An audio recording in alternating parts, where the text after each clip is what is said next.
So you may be wondering, what's in this bag today? This is a nice hot Italian tomato. It had nothing to do with my sermon today. It just happened to be the bag that Beth gave me to put my surprise in today.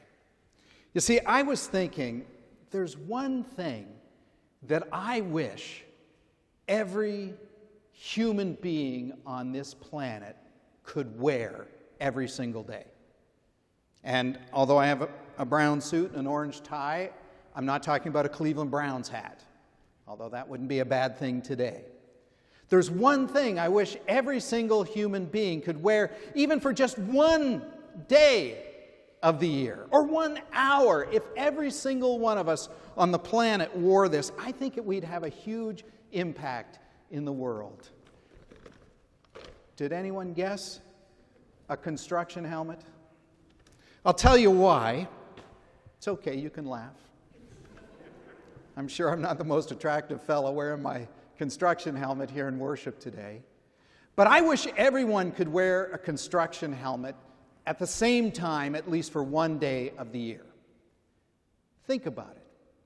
If we saw one another wearing a construction helmet, we might be able to see that every single one of us is still under construction. We might look at one another and remember that God's not finished with any of us. If every one of us was wearing a construction helmet, we might see our friend, our neighbor, our children, our teens, our adult parents, and we might greet one another with less judgment and more compassion. We might recognize our neighbor, our friend, the stranger we meet along the path as someone whose life is not finished in God just yet, and therefore greet them with less law and more grace. Think about it. How kind we might be to one another if we remembered, hey, your life is still under construction. God's not finished with you yet. And just imagine if we stood in the mirror on that day to brush our pearly whites, and we looked into the mirror, and instead of checking to see if our hair was positioned right and our tie was straight or anything else, we noticed that we were wearing a construction helmet, and the reflection said back to us, hey, don't be so hard on yourself. God's not finished with you yet. Maybe if that helmet stared you back in the face, you might remember, my life's under construction too. God's still working on me. Maybe we wouldn't beat ourselves up with regrets and guilt about past sins and failures. Maybe we'd actually find ourselves turning to God and saying, God, my life's under construction. Can you give me a little help here? You see, God's not finished with any of us just yet. Well, listen to young Jeremiah, the prophet, and his message from the potter's house, and you get a God's not finished with us yet kind of message, don't you? God is the master sculptor, shaping our lives, crafting our lives, reworking our lives into a new kind of vessel to carry God's Spirit, God's love, God's grace, God's good news for the world. God's not finished with us just yet. And God's not just reworking the old vessel. God's creating a new vessel out of what we maybe thought was spoiled in the hands of the potter. It's a beautiful message, isn't it? It's one of the favorite messages within the Christian church throughout the ages. The hands of the potter, God. And it's a great message that comes to Jeremiah, and Jeremiah must feel fantastic that he got the message. You see, Jeremiah has been struggling with what to say. What do I tell the people? How can I be a prophetic preacher? How can I bring a word calling people back to faith, calling them away from their sin, calling them toward justice, calling them toward God? What words shall I say, Lord? Listen, there are a lot of things that have stressed me out through the years as a pastor and a preacher. I've been stressed by challenging congregations over the last 29 years of ministry. I've been challenged by some of the heaviness in my heart at losing loved ones, people who've passed away, people who've moved away. There have been a lot of things that have made me weary in ministry from time to time. But the thing that has stressed me the most, in fact, there are a few preachers here today, and I think they might agree with me, the thing that stresses most preachers is, what am I going to preach on next Sunday? Oh, Monday morning we dive into that lectionary reading. We read the 4 passages that are laid out for us by the wisdom of our church mothers and fathers who gave us the lectionary, and we wrestle through the texts, and then we think, okay, well, this sounds good, but what will I preach? What will I say to the people based on these texts? And then by Tuesday, you're still kind of getting a little more angst building at this point, and the distractions of the administrative side of ministry starts building, and you've got staff meetings, and you've got people you need to call, and people you need to care for, and by Wednesday now, hump day, you think you're going to get over the edge, and while everybody else is looking forward to the weekend, the preacher's going, I got nothing yet. And by Thursday, you're like, well, maybe I could work something out of this text. And then by Friday, which is supposed to be your day off, you're really wrestling now thinking, man, why did I pick the Old Testament? I should have picked the New Testament to preach on.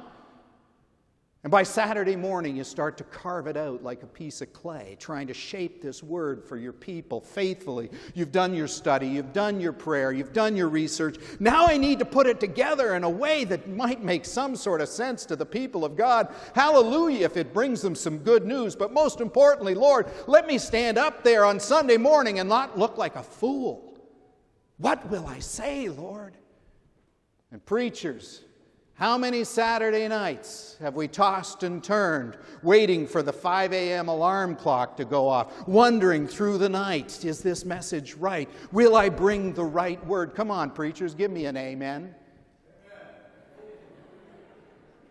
What will I preach, Lord? That's what Jeremiah was wrestling with. I'm just a kid. I'm just a teenager. What will I say to these people who've turned their backs on you, Lord? What will I say to these people who are embracing injustice rather than standing up for what's true, rather than standing up and proclaiming your truth? Lord, what will I say? Well, as is so often the case, God said to Jeremiah, just look at the world around you. I'm at work in the commonplace. I'm at work in the ordinary and transforming it to extraordinary. I'm with you always. Yeah, Lord, that sounds good, but what shall I say? God couldn't make it any clearer. God said, go down to the potter's house, and I'll show you. I'll show you what to say. I will give you the words to tell the people about who I am and who they are. Go down to the potter's house, he said, and I will show you. Jeremiah, faithful Jeremiah, goes down to the potter's house. I somehow have a picture of him peeking through a window, or perhaps standing over the shoulder of the potter as he's at the wheel, spinning the clay on the wheel. I don't know how many of you have seen a potter at work spinning clay on a wheel. It's a beautiful sight, isn't it? It's almost magical. It's like a dance of the hands. There's this kind of rhythm. The potter, especially if it's a foot-pumped wheel and the clay spinning around, and it's just this lump, this ambiguous lump of mineral and mud and clay, and as it spins, the potter knows just what kind of pressure to apply to the clay and the right ways and the right places, and when to move it up and when to reach the hands in deep into that vessel and begin to shape this beautiful, incredible thing. Beth and I have a friend up in northern Ontario, Jim Sanders, who's a potter. And I remember going into his studio one day, and he showed us himself at work on the wheel, and then he said, do you want to try? It looks so beautiful, and it looks so easy. Of course I want to try. Beth tried it. She was a natural. Right away, this lovely vessel, and I thought, come on, how hard could this be? I sat down and right away I knew what God was talking about in Jeremiah when he talked about the clay spoiled in the potter's hand. My lump of clay just stayed sort of a lump and got all wobbly and off balance and off kilter. Had we not stopped the wheel, I imagine that clay would have gone flying off the wheel altogether. But through the potter, God says to Jeremiah, when the clay is spoiled in the potter's hand, the potter doesn't get rid of it. He doesn't discard it, doesn't throw it in the trash, doesn't look at it and say, what a worthless, ambiguous piece of mud is this clay. No, God says the potter reworks the clay, transforms it into a new kind of vessel. Not the old one, but a new kind of vessel, almost as if the potter can work with what he's been given. What kind of mineral is in that mud today, and how's it responding to my touch? That's kind of what God does with our lives, right? God can work with the ambiguous mud that we sometimes give God. Sometimes when we trip and fall, when we stumble, when we turn away from God, when we become that clay that isn't really doing anything in the potter's hand, God can rework it and does rework it in the potter's hands. That's what God said to Jeremiah, isn't it? O house of Israel, I can do with you what the potter is doing with this clay. I can reshape you. I've got you in the palm of my hand and will never let you go. Do you know through the prophet Isaiah, God said that I have each and every one of your names carved in the palm of my hand. That's a pretty amazing God, isn't it? Someone who knows us so intimately, so personally, that our names are in God's hand. And God will not let us out of God's hand, not in this life and not even in the next. How many of you grew up in the church and remember that song, He's Got the Whole World in His Hands? What a wonderful song that we used to teach the children. He's got the whole world in His hands. He's got the whole wide world in His hands. He's got the whole world in His hands. He's got the whole world in His hands. You know, when we sang that in Sunday school, I kept trying to imagine this God who had the earth in God's hands. And that's not bad to think about the universe and the planets spinning and moving around the sun and the solar system, and God's got it all in God's hands. But sometimes I thought, that God is so big, so distant, I don't know if I can really know that God. But the older I get, the more life that I get in my years and the years that I get in my life, I start to understand that the world that God has in God's hands is my world.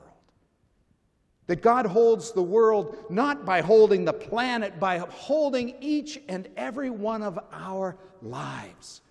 Just as that clay is in the potter's hand, so are our lives in God's hand.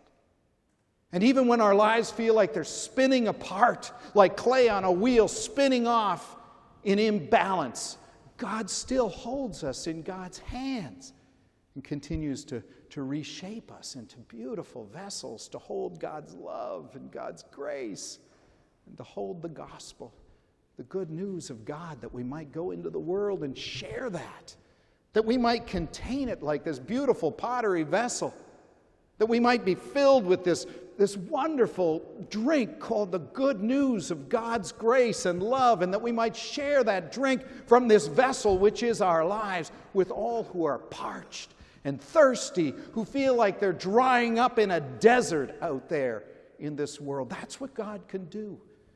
And that's what God does do with each and every one of our lives. God never lets us go. I remember leading a men's Bible study a number of years ago. And at the beginning of each meeting, we met at a restaurant in our little town. And we go around the table. We did what's called a go-round, a check-in. And every guy at the table got to to kind of chime in and talk about how things were going. Just 2 or 3 minutes, anything we need to know, anything we need to be praying about today. And I remember this one particular day. We were going around the table asking people to check in. And this one guy just puts his face in his hands and begins to sob. And we're like, oh my gosh, we haven't seen this yet. And we said, what's the matter? And he just shakes his head and says, we've lost her. What do you mean you've lost her? He said, my wife and I, we've lost our teenage daughter. She's 14. And we knew she'd been having some troubles, but he said, you know, she's fallen in with the wrong crowd. She's doing things she shouldn't be doing. And 2 days ago, we had a big blowout, a big fight, and she left.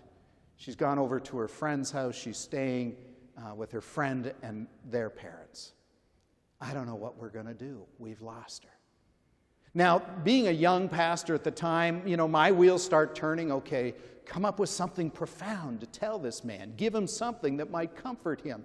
But as is so often the case, it wasn't me who had the words, but it was someone else at the table who said to him, remember the potter? He said, what do you mean? He said, you remember the story of the potter?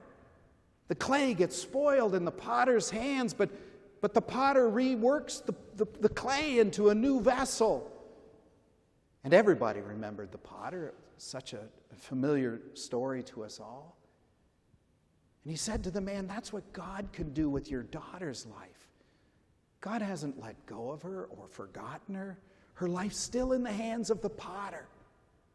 Well, I'm pleased to tell you, 20-some years later, she's doing great. The potter never let go of her life, never let go of that family's life. They welcomed the potter to shape their lives into a new thing. Maybe it didn't turn out to be what they thought it was going to be, but it turned out to be the beautiful thing God intended it to be. Now, God has our names in God's hand. The potter isn't going to let go of any of us, not going to let us fall, not in this life or even the next. God carries us, reshapes us, forms us into beautiful vessels of love, of good news for this world. Now, here's the thing about Jeremiah.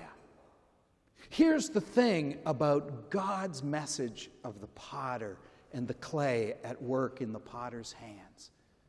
You see, the message isn't just for individuals.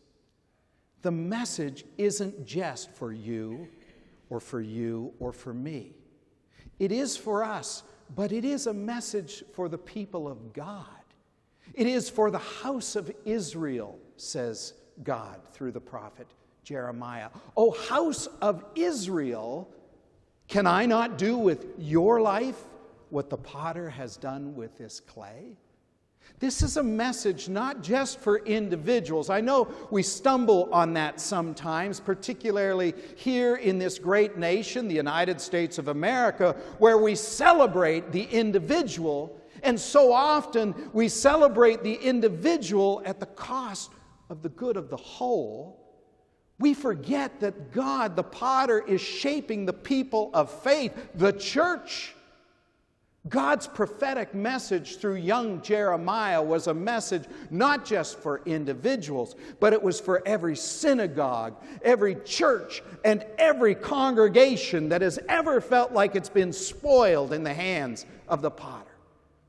It is a message for every synagogue, every church, every congregation that feels like it has turned away from the potter, that's tried to break free from the hands of the potter, forgotten that they are living their lives in the gracious and mighty hands of the one that forms it and shapes it and continues to reform it and reshape it into a new vessel over and over again.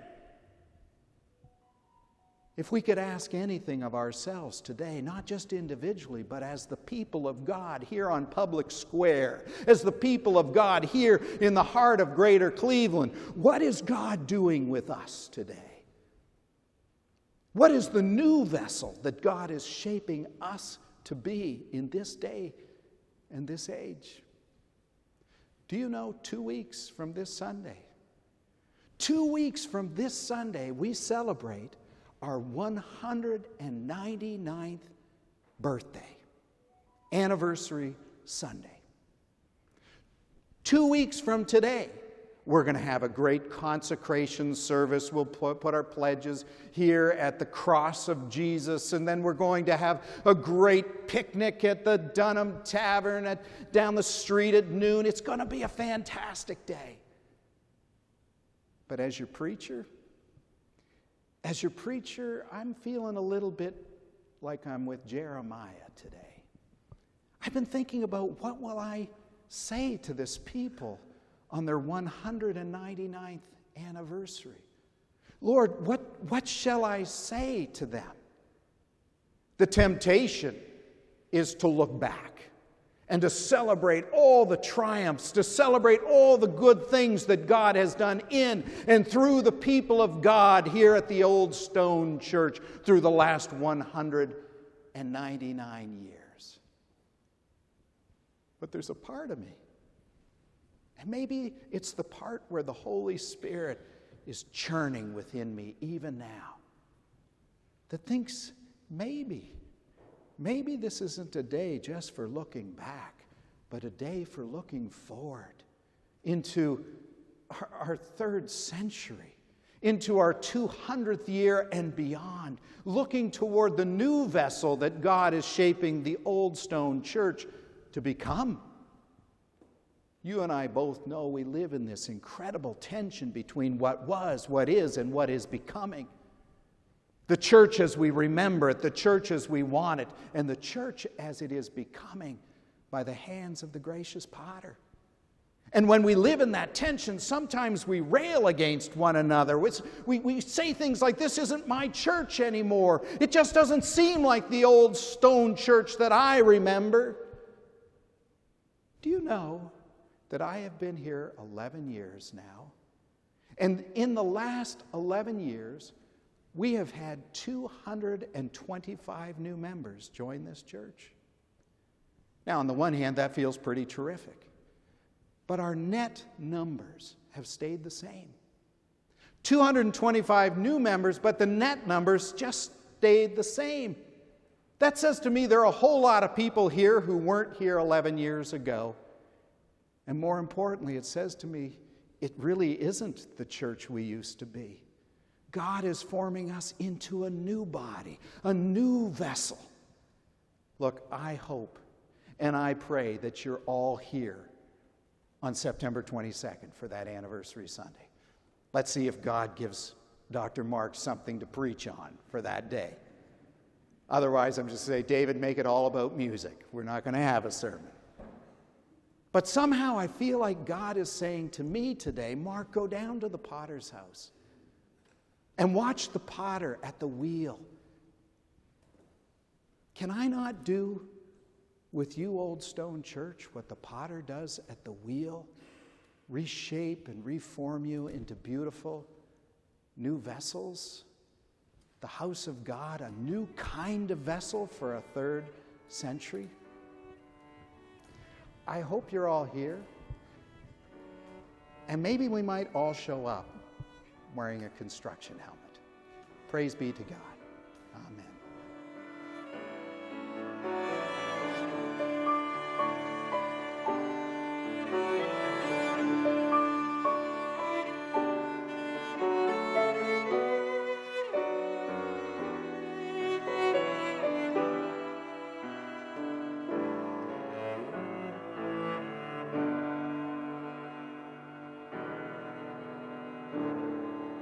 Thanks for watching our video. Make sure to subscribe to get the latest and greatest videos from the Old Stone Church. And if you feel blessed by our message, please go to theoldstonechurch.org and click Donate.